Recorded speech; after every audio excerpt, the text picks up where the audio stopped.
ఇక ఇద్దరు పిల్లలను కత్తితో నరికి తల్లి ఆత్మహత్య. అగో ఇక హైదరాబాదులోని గాజుల రామారంలో ఘటన. అనారోగ్య సమస్యతోనే ఈ దారుణానికి తెగించినట్లు కూడా సూసైడ్ నోట్. అనారోగ్యంతోనే మరి ఆదుకునే పరిస్థితి లేదు. ఇవాళ కాంగ్రెస్ వచ్చిన తర్వాత డబ్బులకు చాలా కష్టమైపోయింది రాష్ట్రంలో.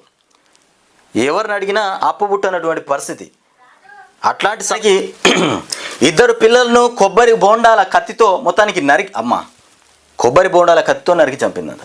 తర్వాత ఇక బిల్డింగ్ పై నుంచి దూకి ఆత్మహత్య చేసుకుంది ఓ తల్లి. ఈ ఘటన హైదరాబాద్ శివార్లోని గాజుల రామారంలో జరిగింది. ఇక తన పిల్లలు తాను అనారోగ్యంతో బాధపడుతున్నామని కూడా అందుకే ఈ నిర్ణయం తీసుకుంటున్నట్లు కూడా ఆ తల్లి రాసిన ఓ సూసైడ్ నోట్ పోలీసులకు లభించింది. ఖమ్మం జిల్లా సత్తుపల్లికి చెందినటువంటి వెంకటేశ్వర్ రెడ్డి తేజస్విని 30 సంవత్సరాలు ఉంటుంది ఆమె.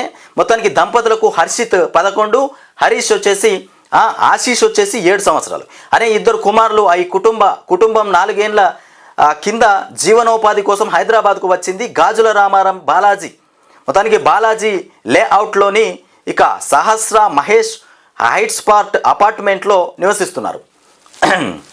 ఇది బతకడానికి వచ్చినటువంటి కుటుంబం. బతుకుదెరువు లేక, అనారోగ్య సమస్యలకు పైసలు పెట్టలేక, దవాఖానల పోంటి తిరగలేక, డబ్బులు లేక చివరికి మన బతుకులు మారేటట్లేవని పాపం మా తల్లి ఇద్దరు పిల్లల్ని కడతీర్చి ఆమె కూడా ఆత్మహత్య చేసుకున్నదంట. మరీ ఘోరమైనటువంటి పరిస్థితి. ఎందుకంటే వాళ్ళని ఆదుకోవడానికి ఎవరు లేరు. బతుకు తెరువు కోసమే హైదరాబాద్ వచ్చారు. అక్కడ పరిస్థితి పూట బాగలేదు.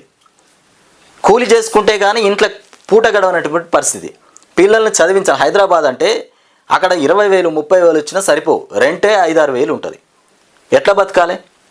పిల్లలకు ఆరోగ్య సమస్యలు, ఇంటి సామాన్లు, ఎన్ని ఉంటాయి కథలు అవన్నీ. ఈ బాధ భరించలేకనే ఇక ఎన్నటికైనా మన బతుకులు మారాలంటే ఏదో ఒక ఆర్థిక సాయం పెద్దదే కావాలి. ఆ ఆర్థిక సాయం చేసేటువంటి సూపు ఎవరిది లేదు ఇక వాళ్ళ మీద. ఆ తల్లి చాలా పెద్ద నిర్ణయం తీసుకున్నది. ఇక మరి కష్టము అనేది ప్రతిరోజు పడడం కంటే ఈ రకమైన కష్టం బాగుందనుకున్నదో ఏమో తల్లి.